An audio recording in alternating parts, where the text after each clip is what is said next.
নমস্কার বন্ধুরা, আজকে আমি আবার আপনাদের সামনে এসেছি। আজকে আমি যে বিষয়টা নিয়ে কথা বলবো, আমি গত 3-4 দিন থেকে 1 তারিখ থেকেই প্রথম ইউটিউবে ভিডিও বানানো শুরু করলাম, এরকম এডুকেশনাল ভিডিও। কিন্তু এই বিষয়টার উপর আমি অনেক দিন থেকে নজর রাখছি এবং এটা খুব একটা ইম্পর্টেন্ট, দক্ষিণ এশিয়ার বর্তমানে রাজনৈতিক বিষয়, খুব একটা গুরুত্বপূর্ণ বিষয় হয়ে দাঁড়িয়েছে আজকেই হঠাৎ করে। আমি বাংলাদেশের কথা বলবো, বাংলাদেশের আন্দোলন নিয়ে কথা বলবো এবং বাংলাদেশের বর্তমান পরিস্থিতি নিয়ে কথা বলবো।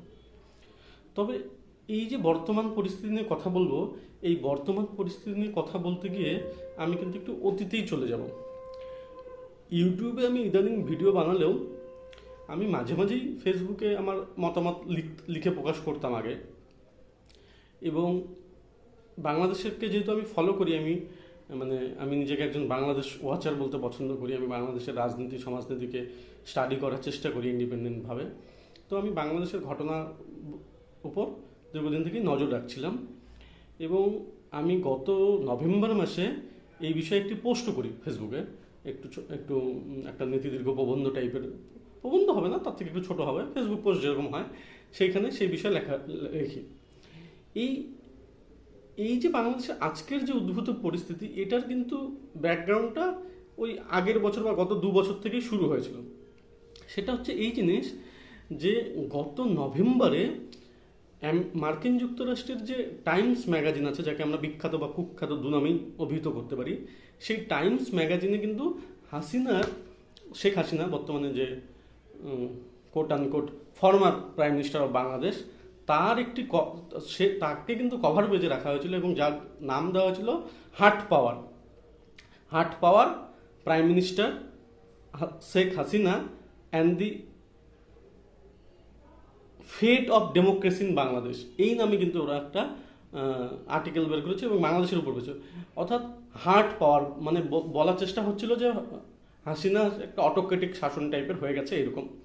এবার আমরা যদি দেখি যে মার্কিন যুক্তরাষ্ট্র বা বিশ্বের যে বড় পাওয়ার, সুপার পাওয়ারগুলো, তারা কিন্তু রিজিম চেঞ্জ, যেটাকে আমরা ফরেন পলিসির ভাষায় বলি, অর্থাৎ সরকার পরিবর্তনের যে এক্সপার্ট, সেই বিশেষজ্ঞকে কিন্তু তারা অলরেডি বাংলাদেশের গত জানুয়ারি মাসে নির্বাচন হয়েছে, তার আগে, তার প্রায় 6-7 মাস, 1 বছর আগের থেকে কিন্তু একটা ইনওয়ে টার্ন অন করে দিয়েছিল, তারা রেডি করেছিল এবং একটা বোঝা যাচ্ছিল যে তারা বাংলাদেশে, বিশেষ করে মার্কিন যুক্তরাষ্ট্র, বাংলাদেশে শেখ হাসিনাকে নতুন করে সরকারে চাচ্ছে না। এটা আমি এই প্রেক্ষাপটে বলছি, আমি এটা 2023-এর প্রেক্ষাপট থেকে বলছি। 2023 থেকে যদি দেখি, আমাকে একটু পাস্ট টেন্সে দেখতে লাগবে তাই কথাগুলো আমার, কারণ এটা পাস্ট টেন্সে দেখা। হ্যাঁ, আমি ওই ম্যাগাজিনটার লিঙ্কটা আপনাদেরকে শেয়ার করে দেবো। লিঙ্কটা তো না, ওই ছবিটা আপনাদের শেয়ার করে দেবো। এটা দেখতে গিয়ে কিন্তু আমরা একটা জিনিস দেখবো যে এই মডেলটা, এই যে আমেরিকা যে মডেলটা চেষ্টা করে যে যখন কোনো সরকারকে সে ফালাতে চায় বা পরিবর্তন করতে চায়, তখন কিন্তু তারা আস্তে আস্তে বেশ কিছুদিন আগের থেকে কার্যকলাপ শুরু করে। সেটা কালচারালি শুরু হয় প্রথমে লেখালেখির মাধ্যমে, সেখানে তখন ডেমোক্রেসি খারাপ হয়ে যায়, ইন্ডেক্সে তার প্রভাব পড়ে ডেমোক্রেসি ইন্ডমে, সেখানে ফ্রিডম কমে যায়, এইরকম কথা। যেমন এই সেম জিনিস ভারতেও করার কিছুটা চেষ্টা হয়েছিল। সেটা 2019 সালের মে মাসে ইন্টারেস্টিংলি ভারতের প্রধানমন্ত্রীকে নিয়েও কিন্তু এই একই ধরনের একটা টাইম ম্যাগাজিন ফ্রন্ট পেজে ভারতের প্রধানমন্ত্রীর ছবি দিয়ে একটা কি মানে এই ধরনের একটা বার্তা বা ন্যারেটিভ তৈরি করার চেষ্টা করেছিল, যেখানে নাম দেওয়া হয়েছিল, প্রধানমন্ত্রী মোদির ছবি দিয়ে নাম দেওয়া হয়েছিল ইন্ডিয়াস ডিভাইডার ইন চিফ, এই নাম দিয়ে। হ্যাঁ, এবার যদি আমরা বাংলাদেশে ব্যাক করি, তাহলে আমরা দেখব যে সেই সময় নভেম্বরের কিছু সময়, সম্ভবত মে মাসের দিকে কিন্তু বাংলাদেশে, মানে এটা 2023-এর নভেম্বর মাসে, সেই সময় বাংলাদেশের যে মার্কিন যুক্তরাষ্ট্রের যে রাষ্ট্রদূত ছিল, যিনি ছিলেন পিটার হাস, তিনি বাংলাদেশের চিফ ইলেকশন কমিশনের সাথে গিয়ে দেখা করেন। যার নাম কাজী হাবিবুল, এবং গিয়ে এটা ডিমান্ড করেন যে election coat unquote free and fair হতে হবে। মানে এটা চিন্তা করে দেখেন যে মার্কিন যুক্তরাষ্ট্রের চিফ ইলেকশন কমিশনারের সাথে গিয়ে কেউ কথা বলছে যে আপনাদের ইলেকশন ফ্রি অ্যান্ড ফেয়ার হতে হবে। কারণ আমেরিকার ইলেকশন নিয়েও আমরা দেখেছি যে সেখানে কিন্তু প্রচুর অভিযোগ আছে, কাউন্টিং নিয়ে অভিযোগ আছে। এবং তিনি আরও দাবি করেন কি, আওয়ামী লীগের যে সম্পাদক বা সেক্রেটারি ছিলেন, তার সাথে দেখা করেও তিনি দাবি করেন যে তাকে বিরোধী দলনেতাদের সাথে বসতে হবে, বিরোধী দলদের সাথে বসতে হবে, বিরোধী দলকে বিএনপি, জামাত এই ধরনের সাথে বসতে হবে, এবং একটা free fair coat unquote free fair election হবে, এই ধরনের জিনিস কিন্তু করতে হবে। এই প্রেশারগুলো কিন্তু আমেরিকা দিয়ে আসছিল বাংলাদেশের উপরে। এবার তার আগেও আরেকটা জিনিস হয়েছিল, যেটা হচ্ছে মে মাসেই মার্কিন যুক্তরাষ্ট্রের ইউএস সেক্রেটারি অফ স্টেট যে US secretary of state Anthony Blinken Bangladeshi নাগরিকদের জন্য, শুধুমাত্র বাংলাদেশি নাগরিকদের জন্য একটা নতুন ভিসা নীতি প্রণয়ন করে। সেই ভিসা নীতিতে কি বলা হয়? বলা হয় যে বাংলাদেশি নাগরিকদের ভিসা দেওয়ার ক্ষেত্রে মার্কিন যুক্তরাষ্ট্র এখন একটা নতুন প্যারামিটার, মানে স্ট্যান্ডার্ড নির্ধারণ করবে। সেই স্ট্যান্ডার্ডটা কি? স্ট্যান্ডার্ড হচ্ছে, তাদের যদি মনে হয় যে এই ব্যক্তিটা বা এই ব্যক্তি এবং এর ব্যক্তির পরিবাররা বাংলাদেশের গণতন্ত্রকে আন্ডারমাইন করেছে, শব্দটা শুনুন, গণতন্ত্রকে আন্ডারমাইন করেছে কোট আনকোট। এবার আপনি গণতন্ত্রকে কিভাবে আন্ডারমাইন করেছে, এটার মেজারটা কী হবে, কে মাপবে? তাহলে এটা একটা সাবজেক্টিভ ডিসক্রিমিনেশন, যেটা আমেরিকা করবে। তাহলে সেই ব্যক্তিকে বা তার ব্যক্তির পরিবারের লোকজনকে মার্কিন যুক্তরাষ্ট্র আমেরিকাতে ভিসা দেবে না। আচ্ছা, এই ধরনের সিদ্ধান্ত কেন নেওয়া হয়? এই ধরনের সিদ্ধান্ত এই জন্য নেওয়া হয়, ধরুন বড় গভর্নমেন্ট অফিসিয়াল আছে, সেক্রেটারি আছে কোনো গভর্নমেন্ট অফিসার, আর্মির রিজনাল চিফ আছে, পুলিশের অফিসার আছে, বড় জেলা এসপি টেসপি আছে। এবার এদের বাচ্চারা কি হয়, স্বাভাবিকভাবে এলিটদের বাচ্চারা বিদেশে পড়তে যায়, সব দেশেই হয় এটা, সব দেশেই পড়তে যায়। এবার তাদের উপর যদি এই প্রেশারটা রাখা হয় যে তোমার ছেলের ভিসার সময় আমি কিন্তু ভিসা দেবো না, তাহলে কি তাকে প্রেশার করা হচ্ছে যে পলিসিগুলো এমনভাবে নাও যেটাতে আমাদের হেল্প হবে। এটা কিন্তু বড় পাওয়াররা এই যে ওয়েপেনাইজেশন অফ করে, তারা নিজেরা যতই ডেমোক্রেসির কথা বলুক, তারা কিন্তু এই এই এই ধরনের ভাবে প্রেশার তৈরি করে। এটা হচ্ছে ডিপ্লোমেসির একটা সিম্পল চাল। এবার যখন এই ভিসা নতুন নীতিটা শুরু হয়, ইন্টারেস্টিংলি বিরোধী দলগুলো বিশেষ করে জামাত এবং বিএনপি এটাকে খুব সমর্থন করে। কারণ বাংলাদেশের মতো দেশে কি হয়, বাংলাদেশ বা এই ধরনের ছোটো দেশগুলোতে কি হয়, যেখানে গণতন্ত্রের সার্বিক কাঠামো খুব একটা ভালো না, মানে কেউ বলবে না যে হাসিনার গণতন্ত্র খুব একদম পারফেক্ট গণতন্ত্র। পারফেক্ট গণতন্ত্র আমাদের দেশেও না। আমরা কখনো বলি না, আমরা যখন ফরেন পলিসি পড়ি দেখবেন আমরা কিন্তু কখনো এটা ডিমান্ড করি না যে আমাদের গণতন্ত্র খুব পারফেক্ট গণতন্ত্র। এবং এই জন্য ভারতের ফরেন পলিসি একটা মজার দিক হচ্ছে বা ইন্টারেস্টিং দিক হচ্ছে, আমরা কিন্তু অন্য দেশের গণতন্ত্রের ভিতরে নাক গলাই না যে তোমার গণতন্ত্র ভালো করে দেবো, যেটা আমেরিকা করে, যে তোমার গণতন্ত্র ভালো নেই, আসো গণতন্ত্র ঠিক করে দিই, সেই দায়িত্ব আমার, হোয়াইট ম্যানস বার্ডেনের মতো। এটা কিন্তু আমেরিকা করে না। এবার বিরোধী দলগুলো এটাকে স্বাগত জানায়। তার আগেও একটা জিনিস হয়েছে, সেটা হচ্ছে 2021 সালে। 2021 সালে কি হয়, ইউএস ট্রেজারি যেটা আছে, সে কি করে, বাংলাদেশের একটা স্পেশালাইজ ইউনিট আছে যার নাম হচ্ছে র্যাপিড অ্যাকশন ব্যাটালিয়ন। এটা হচ্ছে বাংলাদেশের একটা এলিট ব্যাটালিয়ন। এরা মানে আমাদের এনএসজি টাইপের, মানে কোয়ালিটি হয়তো অত ভালো হবে না, কিন্তু বাংলাদেশের প্রেক্ষাপটে ভাবলে আমাদের এনএসজি টাইপের একটা ব্যাটালিয়ন। এই ব্যাটালিয়নের পরে এরা কিন্তু স্যাংশন আরোপ করে। স্যাংশন আরোপ করে এই ব্যাটালিয়ন এবং ব্যাটালিয়নের যে কর্মকর্তারা থাকে, ঊর্ধ্বস্তনের কর্মকর্তা, তাদের উপর একটা স্যাংশন আরোপ করে। তার মানে আমরা দেখতে পাচ্ছি 2021, 2022-এও বিভিন্ন সময় এরকম হয়েছে। মানে ধীরে ধীরে একটা প্রেশার, একটা ডিপ্লোম্যাটিক প্রেশার বাংলাদেশের উপর রাখে। এবার এই যে ডিপ্লোম্যাটিক প্রেশারটা রাখা হচ্ছে, এতে বিরক্ত হয়ে, এই বাংলাদেশের অভ্যন্তরীণ ব্যাপারে এত ঘন হস্তক্ষেপে বিরক্ত হয়ে সেই সময় শেখ হাসিনা একটা ক্লাসিক্যাল রিপ্লাই দিয়েছিল। সেই ক্লাসিক্যাল রিপ্লাইটা কি, যে হ্যাঁ ঠিক আছে, আমরা বিরোধীদের সাথে বসবো যদি বাইডেন ট্রাম্পের সাথে বসেন আলোচনায়। দেখুন, এটা একটা ক্লাসিক্যাল উদাহরণ, ক্লাসিক্যাল মানে আর্গুমেন্ট। কিন্তু অবভিয়াসলি আমরা জানি যে ইন্টারন্যাশনাল রিলেশনস কি হয়, ইন্টারন্যাশনাল রিলেশনসে যতই আমরা বন্ধুত্বের কথা বলি, যতই আমরা ডেমোক্রেসির কথা বলি, গণতন্ত্রের কথা বলি, অ্যাকাউন্টেবিলিটির কথা বলি বা ট্রান্সপারেন্সির কথা বলি, আসলে ইন্টারন্যাশনাল রিলেশনস পাওয়ার ব্যালেন্স হয়। এবার আমেরিকা আর বাংলাদেশের পাওয়ার ব্যালেন্স এত ডিফারেন্স আছে, ফলে এখানে নীতি নৈতিকতার প্রশ্ন কাজ করে না।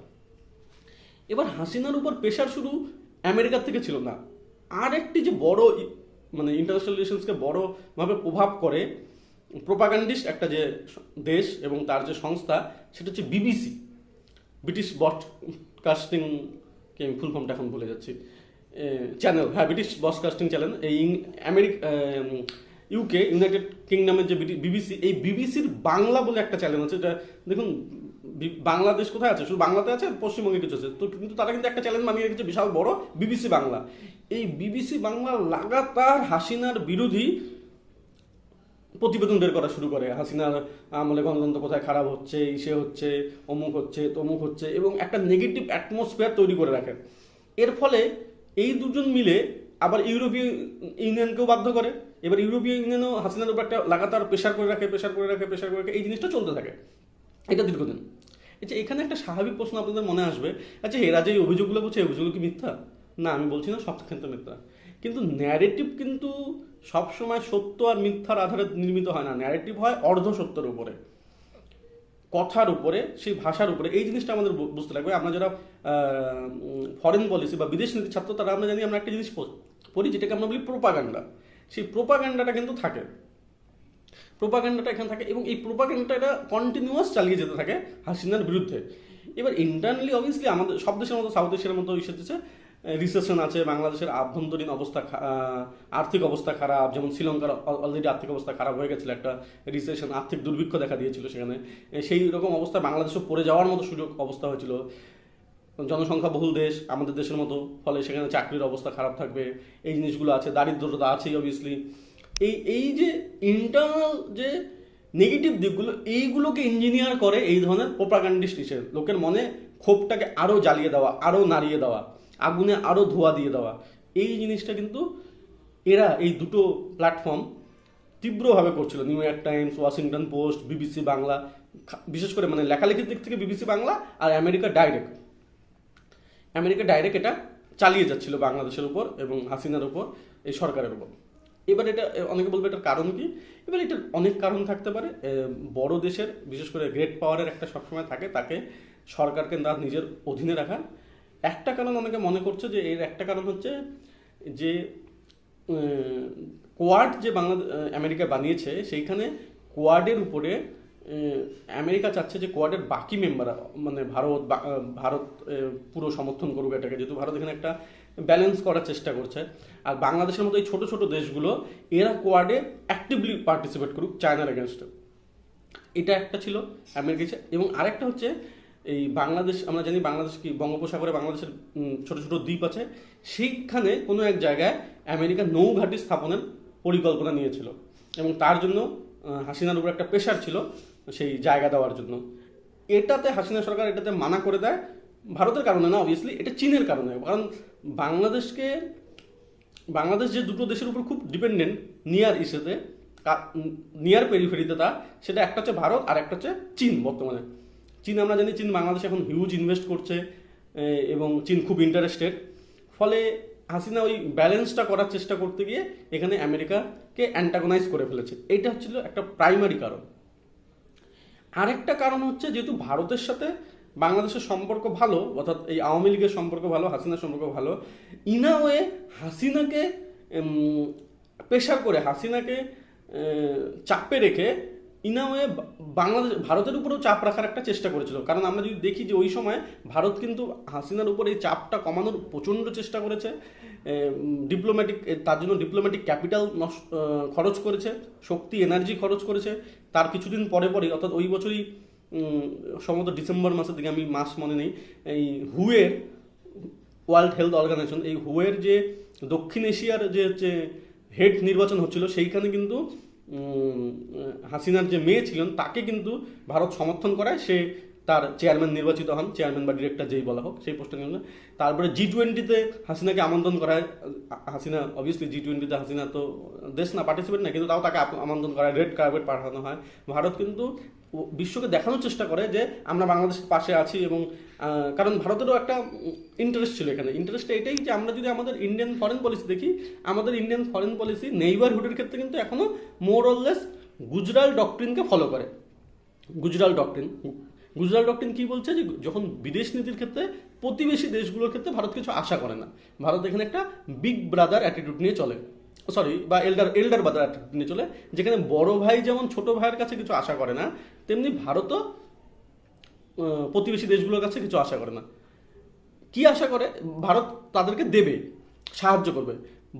তার বিনিময়ে ভারত যেটা আশা করে, যে এই দেশগুলো কোনো ভারত বিরোধী কার্যকলাপ করবে না। একটাই আশা তাদের কাছ থেকে, যে এমন কিছু করবে না যেটা ভারতের যে ইন্টারেস্ট, সেটা হচ্ছে টেররিজম হতে পারে, সেটা নার্কোটিক্স হতে পারে, এই ধরনের কাজ করবে না যেটা ভারতকে স্ট্যাবিলাইজ করবে বা ভারতের সমস্যা তৈরি করবে। তার এবং আর্থিক দিক থেকে ভারত তাদেরকে সাহায্য করবে। গুজরাল ডক্ট্রিনের একটা ইসে আছে যে এই প্রতিবেশী দেশ বলতে এখানে শুধু পাকিস্তানকে বাদ রাখা হয়েছে, মানে এই জিনিসটা পাকিস্তানের ক্ষেত্রে হবে না, বাকি প্রতিবেশী অর্থাৎ শ্রীলঙ্কা, নেপাল, ভুটান, তারপরে আপনার বাংলাদেশ। তো আমরা জানি যে আমরা যদি দেখি ভারত কিন্তু বেশ কিছু বাংলাদেশকে আভ্যন্তরীণ রেল বা এই ধরনের সুযোগ সুবিধা বা আর্থিক ক্রেডিট এগুলো দেওয়া কিন্তু ভারতও দেয়, চীন অবভিয়াসলি চীনও দেয়, এটা বিগ পাওয়ার পলিটিক্সের যে কার্ড আছে সেই গেম অনুসারে এই খেলাটা চলে। এবার এখানে অন্য একটা প্রশ্ন আসবে তাহলে, যে তাহলে কি আচ্ছা, তার সেকেন্ড যে প্রশ্নটা আসবে যে তাহলে চীন যে আছে, চীনের ভূমিকা কী ছিল এইখানে? চীন একটা বড় প্লেয়ার, চীন ইনভেস্টেড, ইমার্জিং পাওয়ার, আমেরিকাকে ডাইরেক্ট কনফ্রন্ট করার শক্তি।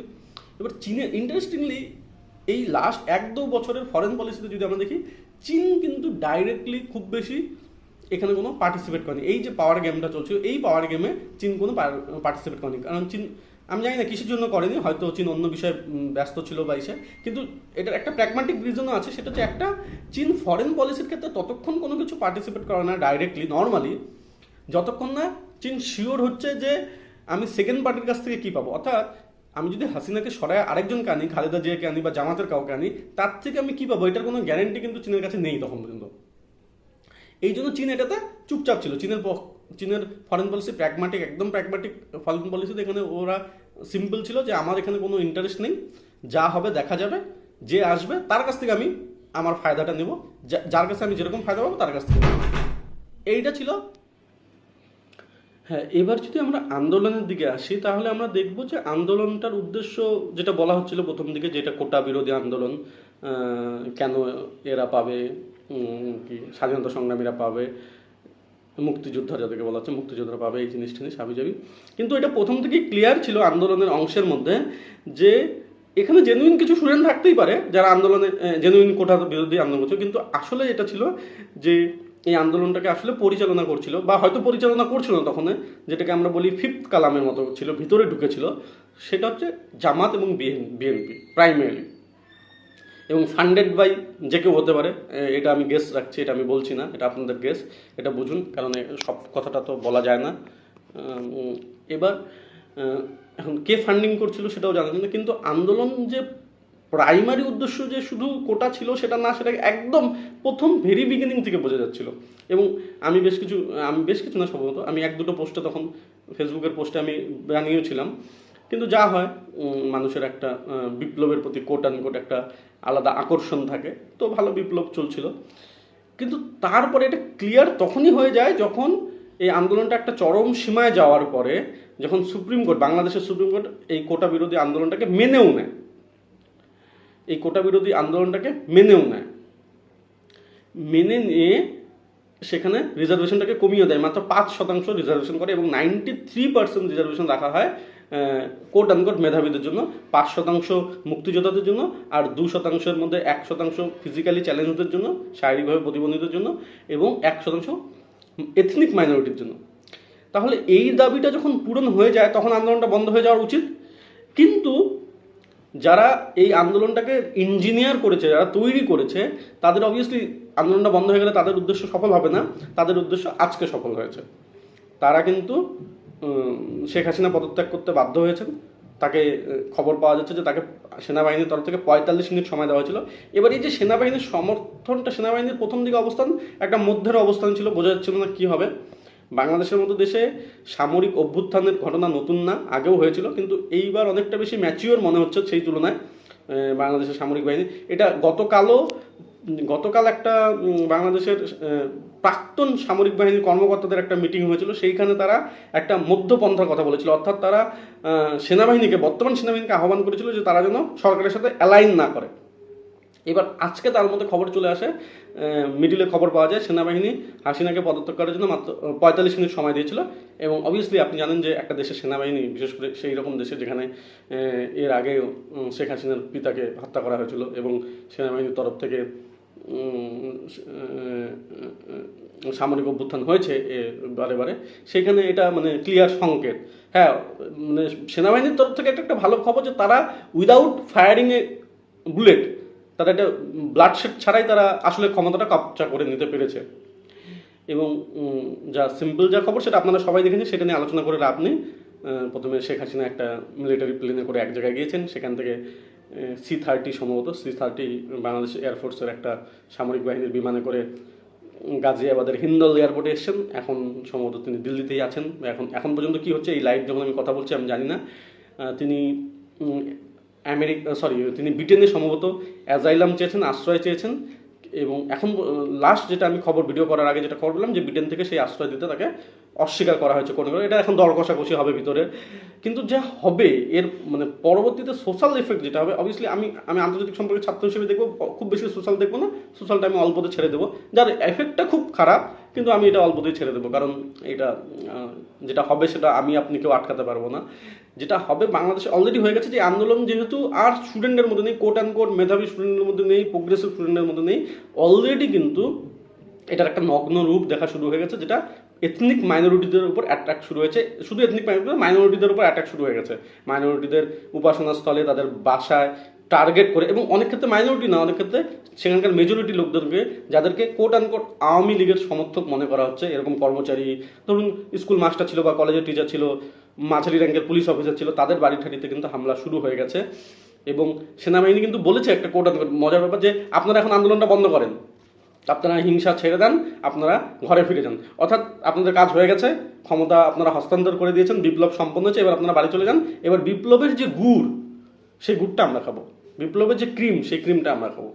এবং এইখানে দেখলেই বোঝা যাবে যে এই বাংলাদেশের সেনাবাহিনীর যে প্রধান ওয়াকার উস জামান, তিনি যে মিটিংয়ে বলেছেন যে তিনি সমস্ত দলকে ডাকবেন, এবং সেই সমস্ত দলকে যখন কে জিজ্ঞাসা করা হয়েছে, তার মধ্যে ছিল বিএনপি, জামাত, এই ধরনের পার্টিগুলো। তারা প্রথমে অবভিয়াসলি অনেকে আর্গুমেন্ট করবে যে এরা তো প্রধান বিরোধী দল, এরা থাকবেই। কিন্তু আপনি ভেবে দেন যে সেই দেশটার অবস্থা কী হতে যাচ্ছে ভারতের মতো দেশে। কারণ ভারত হচ্ছে মজার ব্যাপার, আমরা কিন্তু সবচেয়ে বড় বর্ডার বাংলাদেশের সাথে শেয়ার করি, সম্ভবত 4700 কিলোমিটারের একটু বেশি যে পুরোটাই বর্ডার আছে। এবং বাংলাদেশে একটা সাইজেবল মাইনরিটি পপুলেশন আছে। সেই পপুলেশনটার উপর এখন কী প্রভাব পড়বে সেটা কেউ জানে না। নেগেটিভ প্রভাব পড়বে, এটা বোঝাই যাচ্ছে। এবং একটা ইন্টারনাল একটা কনফ্লিক্টের মধ্যে যাবে, জামাতিকরণ হবে অনেক বেশি করে। এই সমস্যাগুলো কিন্তু থাকবে আগামী দিনে। ভারতের নীতি নির্ধারকদের জন্য এটা একটা চ্যালেঞ্জের জায়গা হবে, সাউথ এশিয়ার জন্য একটা চ্যালেঞ্জের জায়গা হবে। কারণ একটা অস্থির পরিবেশে বড় প্লেয়াররা কিন্তু, যেটাকে আমরা বলি ঘোলা ঝলে মাছ ধরতে এক্সপার্ট তারা। কারণ কিছুদিন আগে যখন এই আন্দোলন চলছিল, সম্ভবত দু সপ্তাহ আগে বা 15 দিন আগে, আরেকজন বাংলাদেশের আমেরিকার আরেকজন প্রাক্তন বা প্রেজেন্ট দূত কিন্তু বলেছিলেন যে বাংলাদেশে একটা নতুন পার্টি আসতে পারে। এবার এই যে নতুন পার্টি ঠাটির কথা, এগুলো কিন্তু সব একটা শো অফ, একটা হোয়াইট ওয়াশ। মানে একটা নতুন পার্টি কারা থাকবে সেখানে তো বোঝাই যাচ্ছে যে কারা থাকবে, এবং ভিতর থেকে কারা নিয়ন্ত্রণ করবে, এখানে আর্মির কতটা কন্ট্রোল থাকবে। আমার মনে হচ্ছে যে প্রেজেন্ট সিচুয়েশনে অনেকটা আর্মির কন্ট্রোলে থাকবে। এবং এই যে জামাত এবং বিএনপি, এরাও কিন্তু ফটাফট খুব বেশি কন্ট্রোল পাবে না, ব্যাকগ্রাউন্ড থেকে আর্মি কন্ট্রোল করবে। এবং এই যে ভদ্রলোক ওয়াকারুস জামান, একে কিন্তু আমার খুব অনেক ধূর্ত একজন সেনাপ্রধান মনে হচ্ছে, যে কারণ খুব সুইফটলি এদের কাজটাও ইজি হয়ে গেছে। ব্লাডশেড করতে হয়নি, ব্লাডশেড করতে গেলে সেটা কূপের আকার ধরে। এবার ডাইরেক্টলি কেউ কূপ বলতে পারবে না, এটাকে কূপ বলতে পারবে না, বা সামরিক অভ্যুত্থান বলতে পারবে না। এইখানে মনে হচ্ছে এরা খুব একটা ভালো কি বলবো, ডিলটা ভালো করতে পেরেছে। ফলে নিয়ন্ত্রণ এনার কাছেই থাকবে, আর্মির কাছেই থাকবে। এবং ভিতর থেকে তাকে কে নিয়ন্ত্রণ করবে, কোন প্লেয়ার নিয়ন্ত্রণ করবে।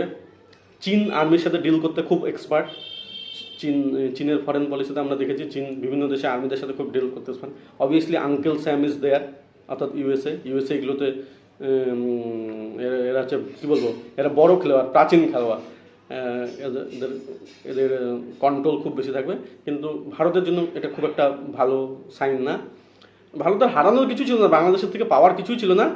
যেটা আমি আগেও বলেছি, পাওয়ার এটাই ছিল যে আলাদা করে যে নতুন করে অশান্তি তৈরি না হয়, বা ভারতের যে ইন্টারনাল যে গোষ্ঠীগুলো আছে যারা গণ্ডগোল পাকানোর চেষ্টা করে, ছোট ছোট আতঙ্কবাদী গোষ্ঠীগুলো আগে যারা ছিল, আল কায়দা, কেএলও, বা এদিকে বড়ুয়া, যে মিজোরাম জায়গায়, মণিপুরে যারা সমস্যা করতো, এবং সমস্যা করে যারা পালিয়ে মেঘালয় থেকে পালিয়ে যারা চট্টগ্রামে চলে যেত, বাংলাদেশে আগে আশ্রয় নিত খালেদা জিয়ার সময়, এই এলিমেন্টগুলোকে ডিস্টার্ব করার প্রচেষ্টা হবে। ভায়া বাংলাদেশ কোনো বড় পাওয়ার সেটা করার চেষ্টা করবে, সেটা ওয়েপেনাইজেশন করবে, বার্গেনিংয়ের একটা চিপ হিসাবে করবে। এই জিনিসটা আমাদের জন্য খারাপ হবে। আর সোশ্যালি যেটা আমি বললাম, সোশ্যালি আমি বেশি বলতে চাই না, কিন্তু সোশ্যালি প্রভাবও খারাপ হবে। আমাদের রাজ্যে ওয়েস্ট বেঙ্গলে এটার প্রভাব পড়বে, বোঝাই যাচ্ছে, এটা বড় করে এটার প্রভাব পড়বে। তাহলে আজকে এখানেই রাখছি। আপনাদের কেমন লাগলো, আপনাদের কি মনে হয় সেটা জানাবেন। লাইক করুন, শেয়ার করুন, কমেন্ট করুন। আপনাদের যদি কোনো প্রশ্ন থাকে সেটা জানাতে পারেন। আর আমি আমার ফেসবুকের লিঙ্ক দুটো, যেই কমেন্টের লিঙ্ক দুটো, এই পোস্টের লিঙ্ক দুটো আমি শেয়ার করে দেবো এখানে, এবং বাকি জিনিসগুলো দেওয়ার চেষ্টা করবো। থ্যাংক ইউ, ধন্যবাদ।